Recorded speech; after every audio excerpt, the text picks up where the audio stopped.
Hey, everybody. Welcome back to the On Centerline podcast and happy holidays. I'm coming to you live, pre-recorded here on Christmas Eve. So I hope you guys are all out enjoying the holidays with your families and hopefully enjoying some good food as well. I know I've got my whole Christmas Eve and Christmas Day dinner already kind of partially done, and I've been working on that all day. We'll be continuing to work on that throughout the evening. But I wanted to squeeze in some time here to record some podcasts and some videos here so that we can keep this momentum going. This is going to be the last regular episode of our instrument pilot ACS breakdown. And today we're going to be talking about ATC clearances. From here on, I will do some specialty episodes on request. I already have one or two requests from you guys out there of some things you'd like to see related to instrument flying, so I'm going to try to get some of those done. But if you have any other requests that you'd like to see specific to instrument flying or anything else for that matter, be sure to leave a comment down below if you're watching on YouTube. And if you are listening on the podcast, you can shoot me an email through my website at northwestaeronaut.com. All right, let's pull up the ACS here, guys. And we are going to be talking about our ATC clearances. Let's see what we got here. All right, so this is Area of Operation 3, Air Traffic Control Clearances and Procedures. Task A, Compliance with Air Traffic Control Clearances is what we're starting with here today. All right, so as per usual, the objective is to determine the applicant exhibits satisfactory knowledge, risk management, and skills associated with ATC clearances and procedures while operating solely by reference to instruments. The knowledge section, it says the applicant demonstrates understanding of elements and procedures related to ATC clearances and pilot/controller responsibilities for departure, en route, and arrival phases of flight, including clearance void times. All right, so when it comes to the elements and procedures related to ATC clearances, there's a structure that clearances will be given to you in. And most of the time, it's easy enough to kind of get to know this structure and kind of know what to expect the more you do it. If you are newer to instrument flying, what I recommend is going on to, this is what I recommend for all my students, go on to liveatc.com and listen to one of the busy airports either in your area or anywhere around the country. What's nice about Live ATC is you can listen to airports all around the country. And just by listening to what the controllers are saying, to what the pilots are saying, how they're saying it, it'll go a long way for you to kind of start to put together the elements and those procedures and how they're given and when they're given. But one thing in particular that not only do a lot of students have a hard time with initially, but is one of the kind of main structures or clearances that we will get throughout an IFR flight is our clearance for an approach. And there's a very handy acronym we can use to kind of understand these elements and understand the structure of how ATC is going to give you the clearance for your approach. And that acronym is PTAC, PTAC. This is the structure that ATC uses to issue basically every approach clearance you will ever get. The P stands for position. So they would say something like Cessna 65813, 4 miles from Osier. Okay. Now understand, all of these procedures were developed back in the day, long before GPS, when you simply had a radio frequency you were tuned into and a couple needles on a dial. So the amount of situational awareness that you as the pilot had in those times was severely limited compared to what we have today with GPS and moving maps and all those things. So the controller giving you this information is not something you need to repeat back when the clearance is issued. They are simply telling you, you are 4 miles from this fix. Usually it's going to be either an initial fix or sometimes an intermediate fix or sometimes even the final approach fix. Just depends on how they're how you're getting into the approach, whether you're getting vectors to final or whether it's a full procedure. But either way, they are telling you this information for your own situational awareness so that you know how far you are from this fix that you're going to begin the approach from. These days, it's easy enough for us to pretty much already know that just by looking at our moving map, looking at our GPS. It tells us how far we are. So it's a lot easier for us to kind of already have that information. But nonetheless, the structure in which ATC gives you this information doesn't change. So they're going to start by telling you your position. And the other thing that this is for too is to make sure that the position you think you're in matches the position that ATC thinks you're in. Because if they said you're 4 miles from Osier and you're like, no, I'm more like 15 miles from Osier, well, that could be a discrepancy. They could either be getting a bad radar signal or a bad transponder signal from you, or they could be looking at another aircraft completely. So it's all about keeping everybody on the same page as well. So 65813, 4 miles from Osier, that's your position. T is turn. Generally, as a part of this clearance, they're going to give you a turn to intercept the localizer or the approach course, okay? So that could sound something like turn right heading 190 to intercept the localizer, okay? Now, this is the first piece of information you do need to remember because you are going to need to read it back. So I always talk about these buckets that we need to fill and keep information in. So we have a bucket for our heading that we're going to use. So when you are listening for your PTAC clearance, they're going to give you your position. You can basically not completely throw that information away, but it's a quick cross check is what it is, okay? If they say 4 miles from Osier, you should basically be able to say, yeah, that sounds about right.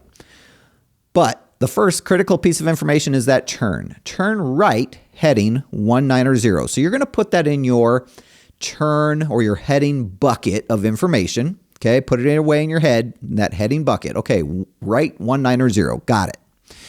Then they're going to continue on to the A. The A is altitude. Generally, they'll say something like maintain 3,000 until established, or cross Osier, or whatever waypoint it is, cross Osier at 3,000.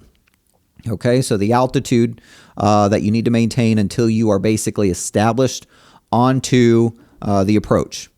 Maintain 3,000 until established, and then finally C.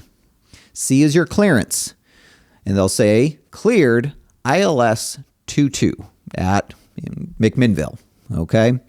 This is the same structure they will give you every single approach clearance you will ever get. Now, there could be various pieces that are sometimes omitted or things that are slightly different in the way they say it, but it's going to be the same structure overall.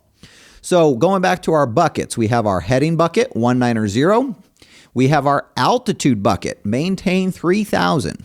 Okay. Those are the two main buckets of information that you need to just kind of store away as you're hearing your PTAC clearance. And then cleared ILS 22.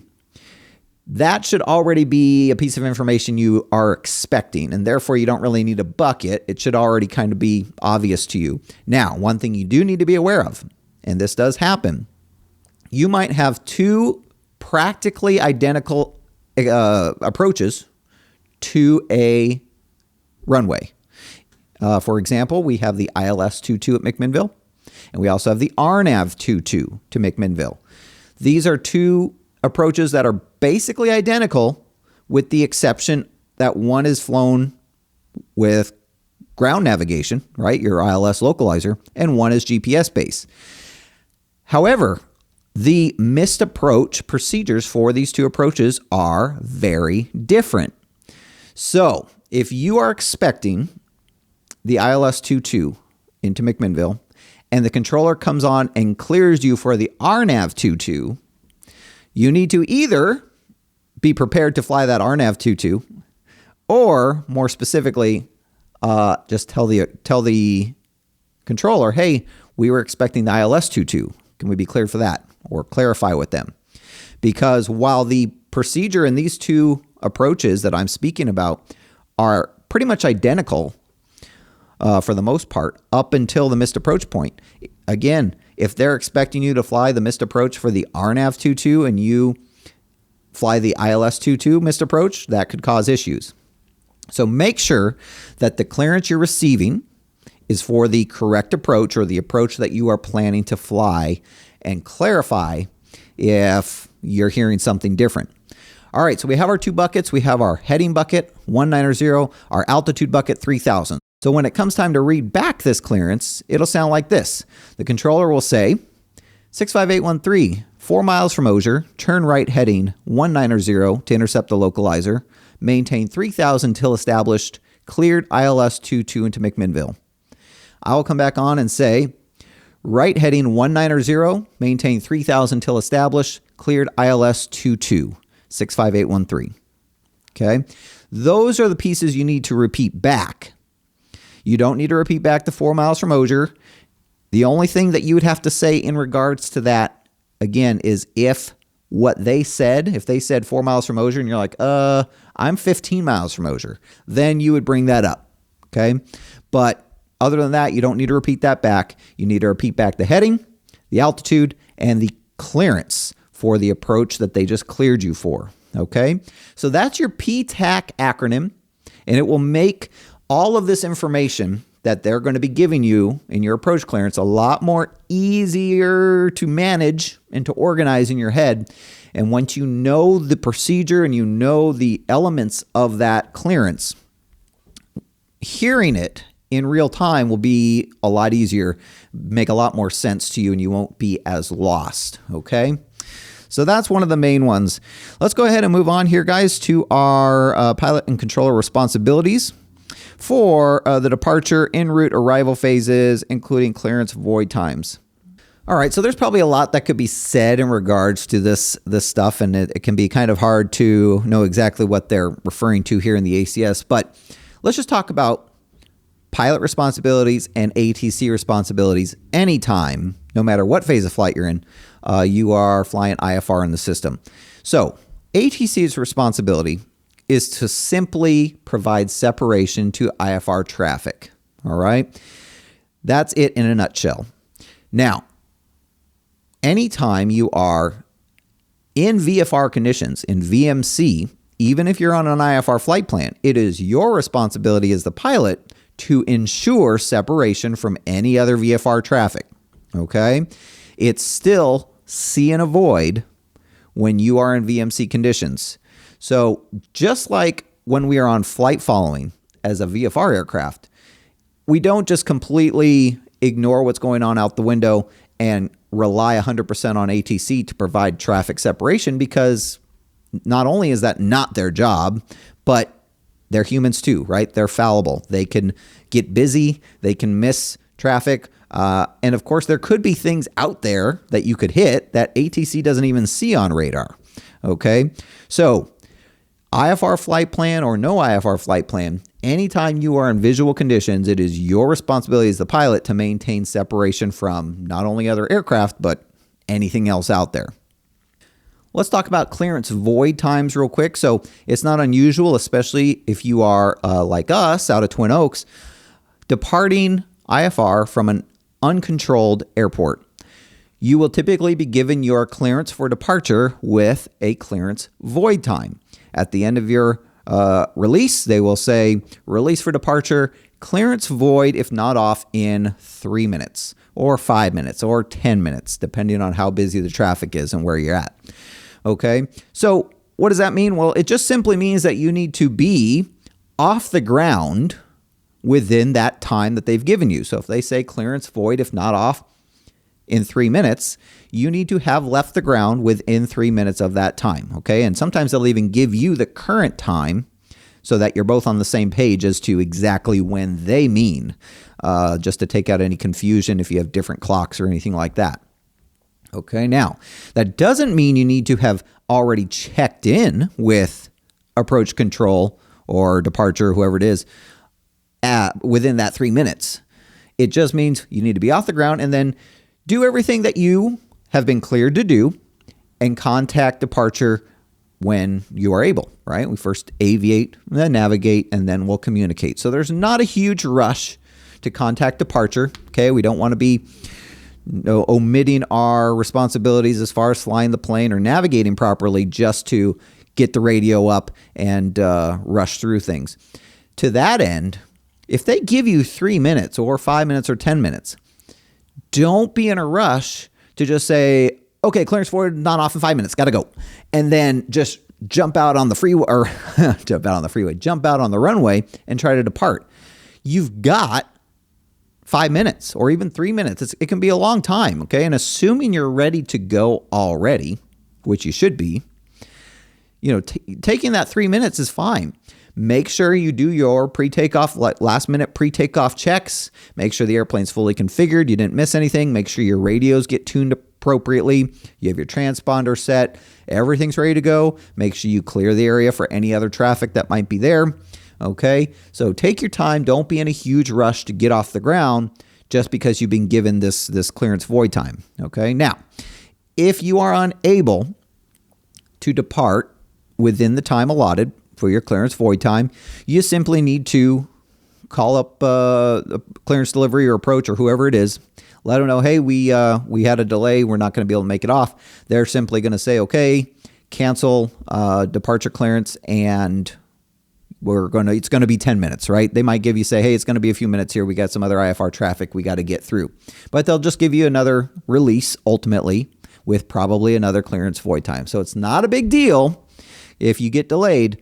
We don't want that to cause us to rush through any critical phases of flight, right? Like our departure, and miss something critical as we depart into IFR conditions. All right, guys, let's continue on here.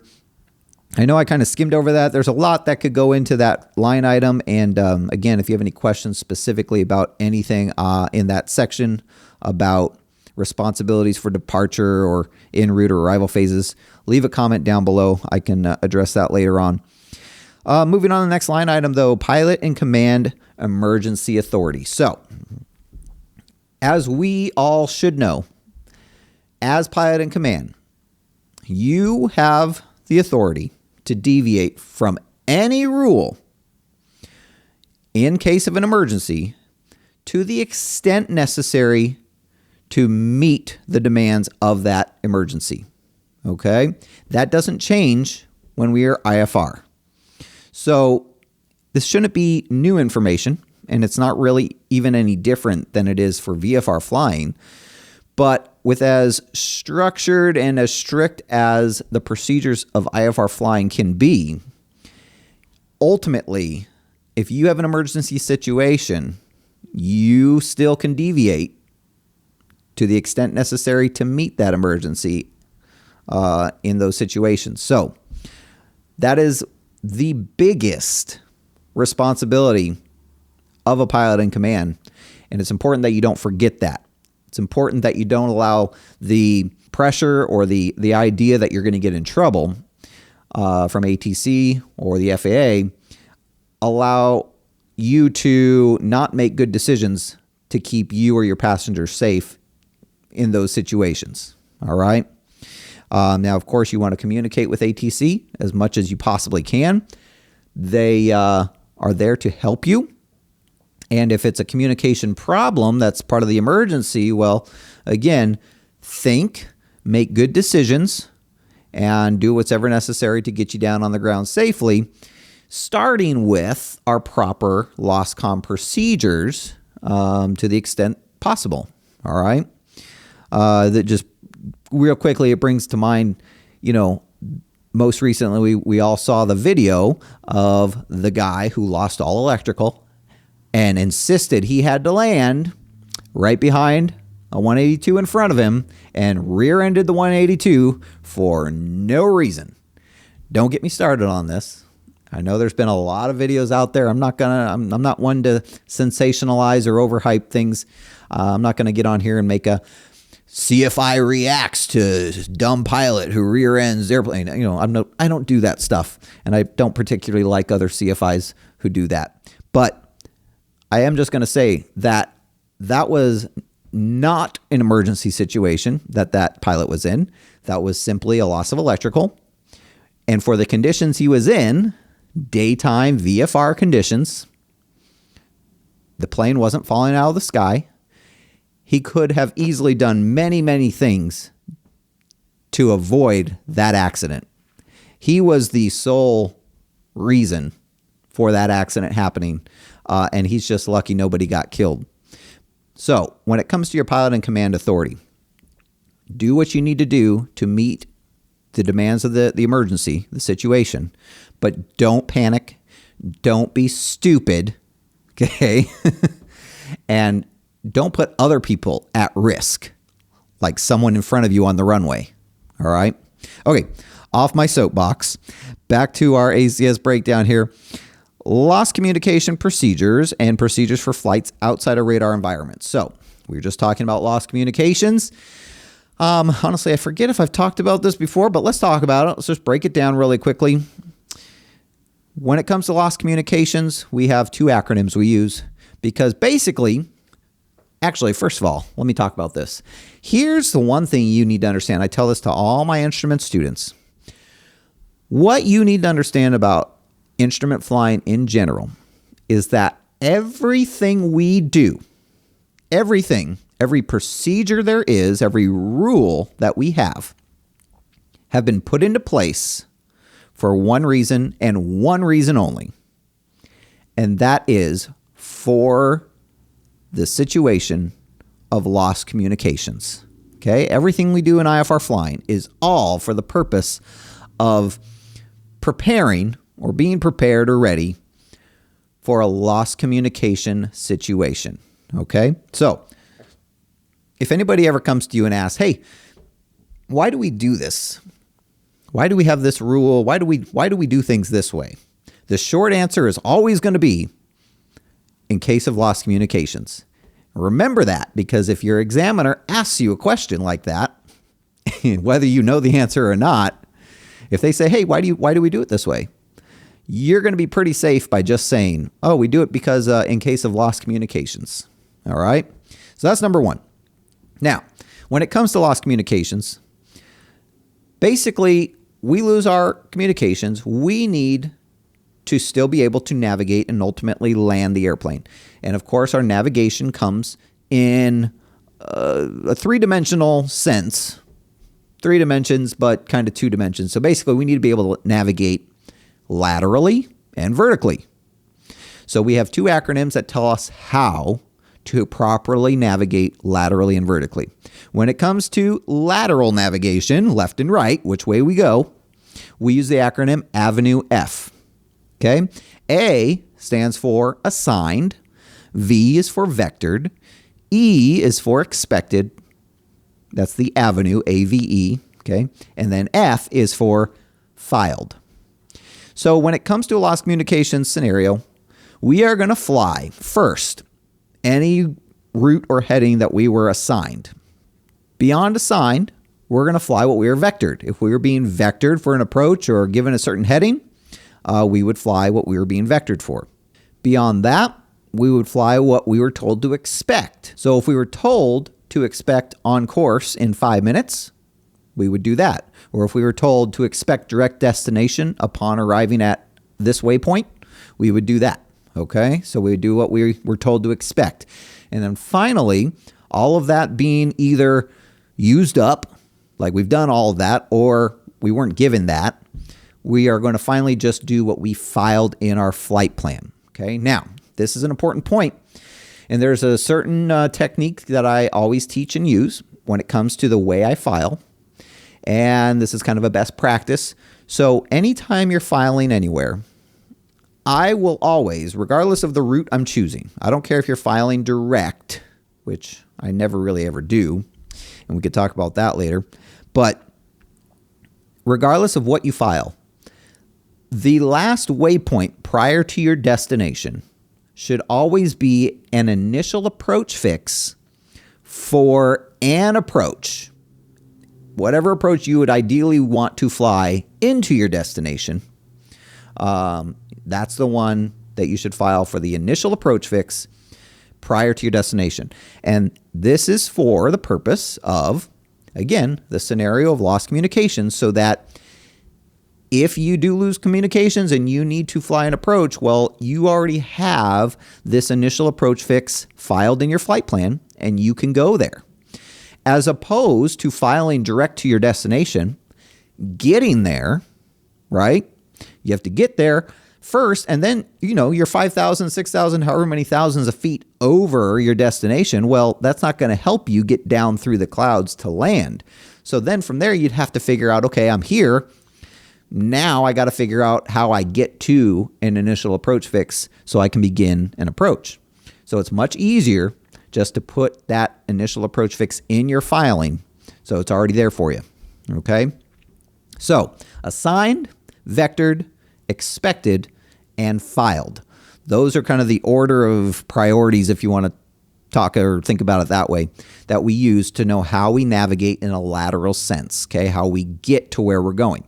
Now, vertically, we have to worry about altitudes, right? We got to make sure we don't hit anything. So the acronym we use for that is MEA. MEA, as you might be familiar with, stands for minimum en route altitude, but this is a different MEA. This MEA is telling you essentially what altitude you're going to fly in a lost communication situation. The M happens to stand for MEA. So, MEA. The E in MEA stands for expected, and then the A stands for assigned. Okay, so basically, a lot of the same stuff that we had in our lateral, our Avenue F. So we have three different altitudes here. We have the MEA, we have the expected altitude, and we have our assigned altitude. We are going to fly whichever one is highest among these three, okay, at any given time. So if you were assigned 7,000, but the MEA is 8,000 coming up, maybe along the airway you're flying, you have a crossing altitude or the MEA changes, well, you're going to go up higher to either 8 or 9,000 for the direction of flight. If you were told, this specifically applies on departure, right? You get your departure clearance, and they say climb and maintain 4,000, expect 6,000 10 minutes after departure. Well, if you were to lose communications right after departure, you'd climb up to 4,000, and if you lost communications, then 10 minutes after departure, you would continue your climb up to 6,000. And then finally, your assigned altitude, again, is they told you, hey, climb and maintain 7,000. Well, if 7,000 is higher than the MEA, then you're going to stay there, okay? So those are your altitudes for lost communications.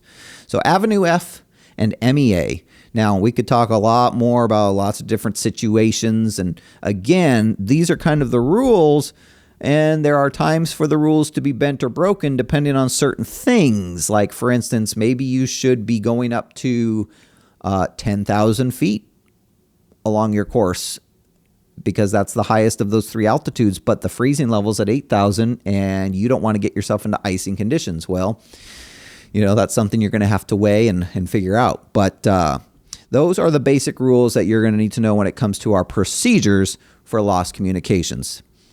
All right.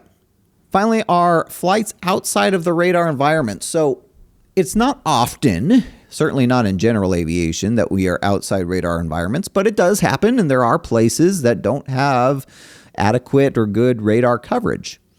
So there are certain rules in place for when we are not in radar contact. You would know that you're not in radar contact because ATC would come on and say, 65813, radar contact lost. Okay? So when we are not in radar contact, specifically there's a couple required reports. You should be familiar with your compulsory reports that you need to give anytime you're flying IFR. Okay, our marvelous VFR 500, or some people say marvelous C VFR 500. But there are a few of those in there that are specific to the non-radar environment. Number one is if your ETA is going to change by greater than 3 minutes. If you're over the North Atlantic, sometimes it's greater than 2 minutes, plus or minus 2 minutes often. But in the North Atlantic, it's plus or minus 3 minutes. So if you're not in radar contact and your ETA is estimated to change by plus or minus 2 or 3 minutes, you have to report that, okay? You would also report that you are crossing any waypoint in your filed flight plan, okay? Whether it's a compulsory reporting point or not, you would just let ATC know when you've reached a certain waypoint that you filed. There are also reports for crossing the outer marker or the final approach fix when you are on an approach if you're not in the radar environment, okay? So these are some of the things that you just need to be familiar with. If you happen to not be in radar contact, just a couple additional reports that you need to make sure you're making. And oftentimes ATC will request these reports from you anyway. Okay, so certainly anything that ATC requests of you, you'll want to comply with. All right, moving on, risk management. Let's just read through these first, and then we'll come back and talk about them. The applicant is able to identify, assess, and mitigate risk associated with less than full understanding of an ATC clearance, inappropriate, incomplete, or incorrect ATC clearances, ATC clearance inconsistent with aircraft performance or navigation capability, and ATC clearance intended for other aircraft with similar call signs. All right, real quick, so less than full understanding of ATC clearance. Guys, if you are anything less than 100% sure of what you were just told by ATC, you need to clarify. You need to say, hey, can you please repeat for 65813? Or maybe repeat back everything you did hear, like, okay, turn left heading 190, and could you repeat the altitude you wanted me to go to, right? Never, ever assume or guess at what you were told by ATC if you did not hear them properly, okay? Sometimes I have students who, because they don't want to sound, for any number of reasons, they don't want to sound incompetent or that they are, not doing the right thing. They'll get a clearance or an instruction and they will guess they're kind of mumble. They're not sure, so they'll read it back like, okay, I'll turn right heading 10 and I'll climb 3000 direct to suburb 65813. And it doesn't, you could tell that they're just not confident in what they're saying. Sometimes ATC will come back because they're not sure that they heard you correctly. So they'll say, confirm, climb and maintain 4,000. Okay.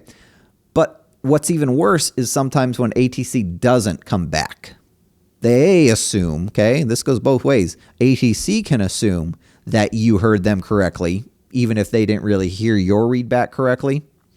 And that is probably the most dangerous situation because you first didn't hear them correctly, so then you didn't really read it back correctly, so then they assume that they heard you correctly and they didn't. And it just leads to confusion and chaos.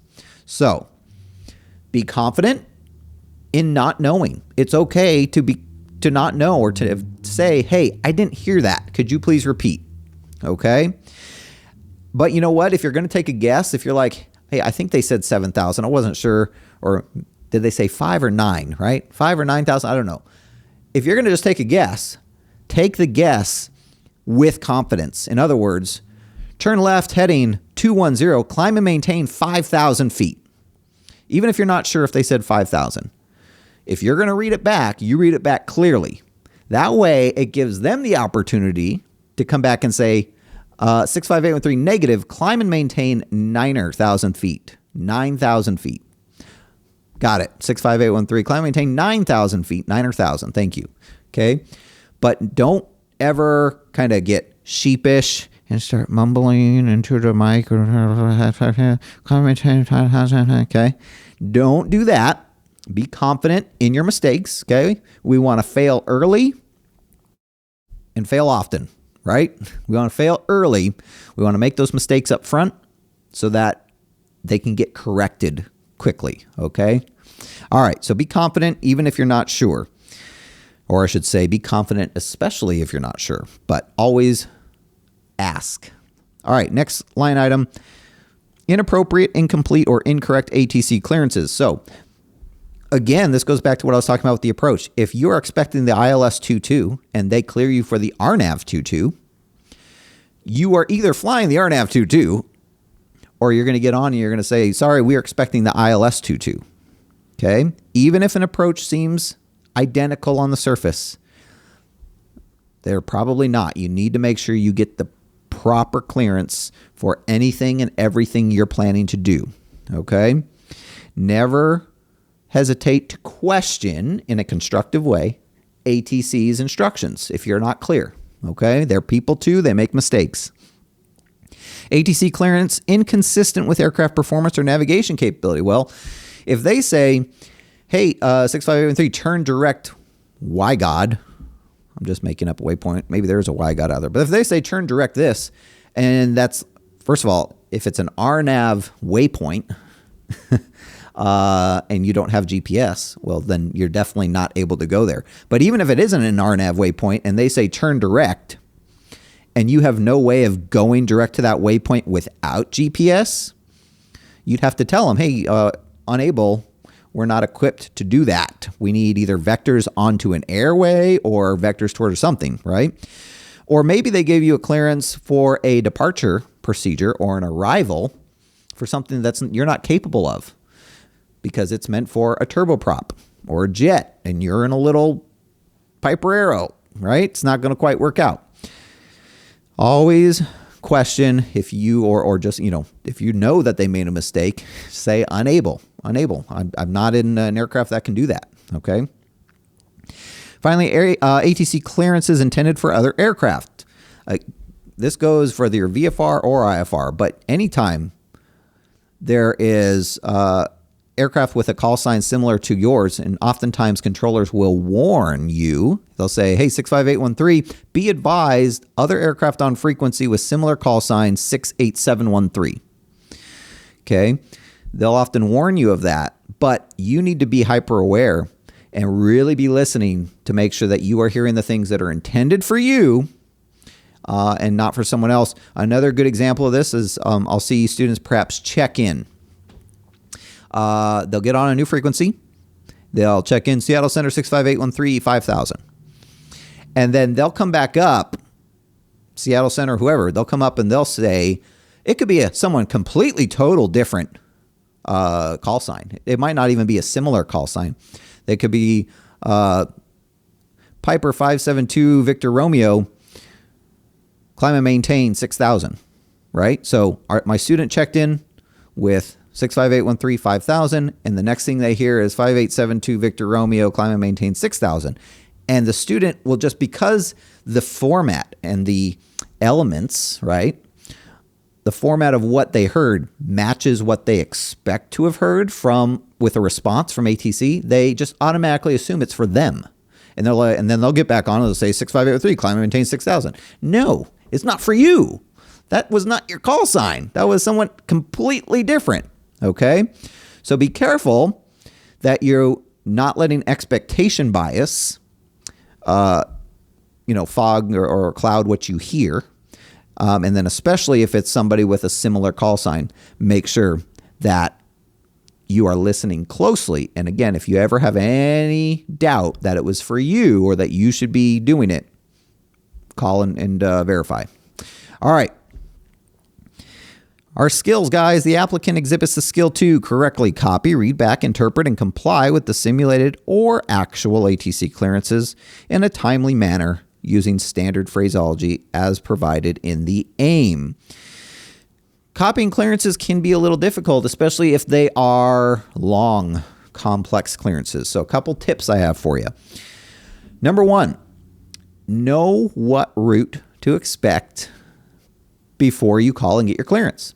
Now, it's great these days, especially if you're filing with like ForeFlight. When you file with ForeFlight, you will get two messages and two emails. One will say your flight plan has been acknowledged.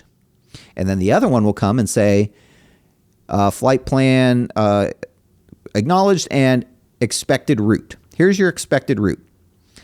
And a lot of times, if you filed especially an appropriate flight plan, it'll just say expected route as filed. perfect. We know that what we filed is what we can expect. But sometimes it will change.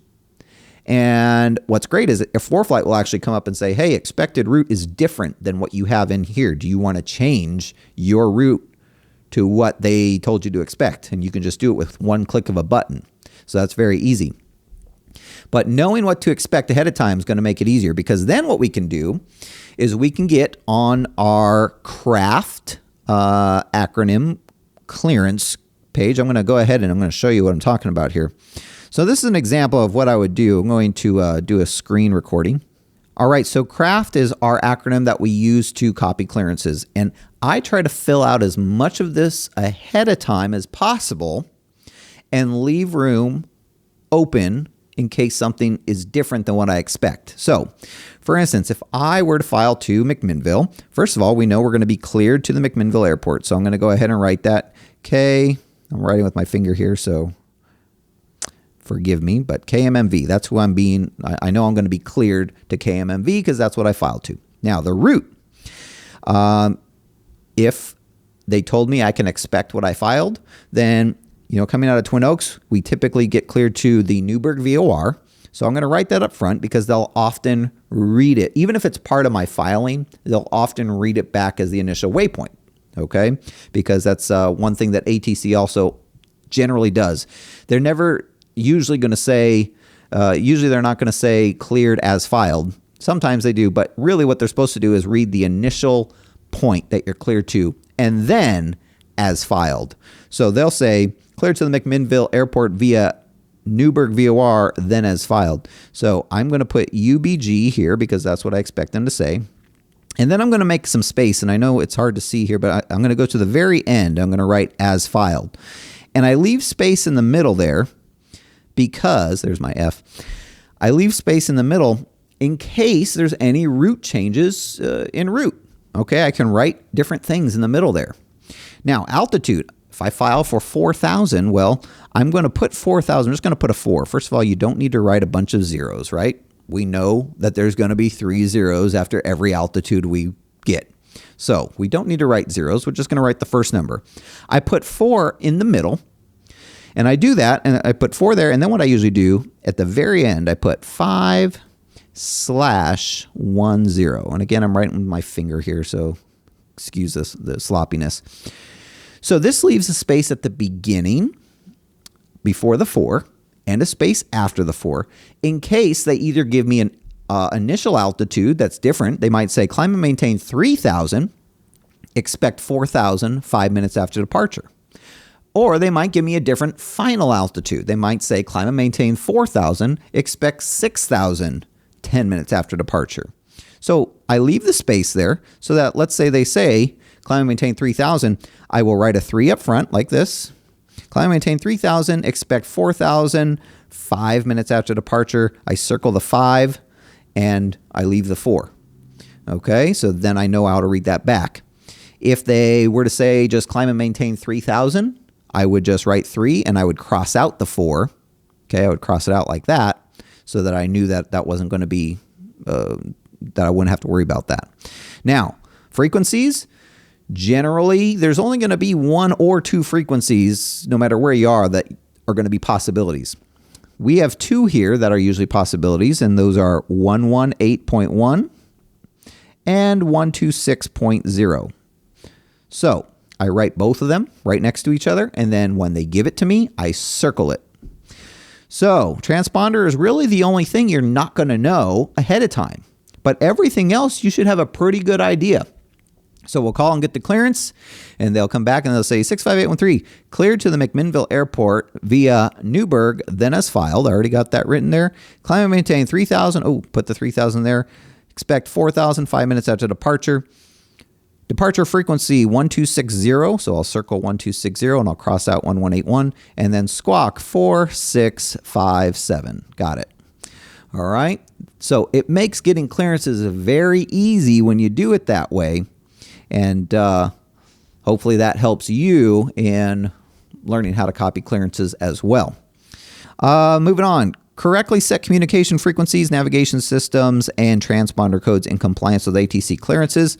So this comes down to basically two things. One, making sure you are fully familiar and proficient with whatever avionics and systems, radios you have in your aircraft, okay, and knowing how to use them.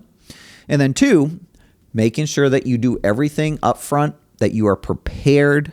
You don't want to be waiting until you get to the departure when you're climbing through the clouds and you just get into IMC and you're trying to change the radios at that moment.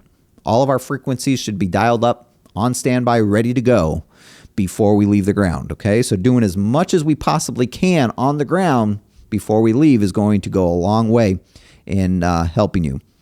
All right, use the current and appropriate paper or electronic navigation publications. Pretty straightforward. You need to know how to read and use the charts and the navigation publications, and then, of course, make sure that they are current. All right. Intercept all courses, radials, and bearings appropriate to the procedure. Yeah, pretty straightforward stuff there. Let's see. Maintain the applicable airspeed plus or minus 10. This is all standard stuff here. 3/4 scale deflection, guys. This is pretty standard for instrument flying until you get to the ATP level. Okay, so basically any course, any approach, anything, you have 3/4 scale deflection with that needle. So from center to the very edge, 3/4 of the way is the max you can go, the max you can get off any course that you're on. Okay, which reality, that's a lot of room. So there should be no reason by the time you're check ride ready, and assuming you are a proficient instrument pilot, there's no reason you should be exceeding or really even getting near that 3/4 scale deflection. All right. Use single pilot resource management or crew resource management as appropriate. So single pilot resource management is kind of what we're focused on when it comes to our check ride. Making sure, again, just that you have everything set up. Cockpit resource management, making sure you don't have a bunch of papers and everything in the way. You're organized. You know what approaches to expect. You have your flight packed on flight. You want to always pack for your flight so you know that you have current weather and NOTAMs and charts and all that. And then making sure, again, that you have done as much as you possibly can do on the ground before you leave the ground and get into the air. And then finally, perform the appropriate checklist items relative to the phase of flight. Should go without saying, this is pretty standard, whether you're VFR or IFR. We just need to make sure we're doing all our appropriate checklists, starting with flows and then backing up with checklists, okay? So that is it for Task A today, guys, in our air traffic control clearances and procedures. So, hey, I hope that was helpful for you guys. I want to thank you for joining me. Please leave any comments for questions or future topics you'd like me to cover down below. And if you are listening on the podcast, again, you can reach out to me via email on my website, northwestaeronaut.com. Really appreciate you spending time with me today. Have a great holiday season, and we will see you next time on Centerline.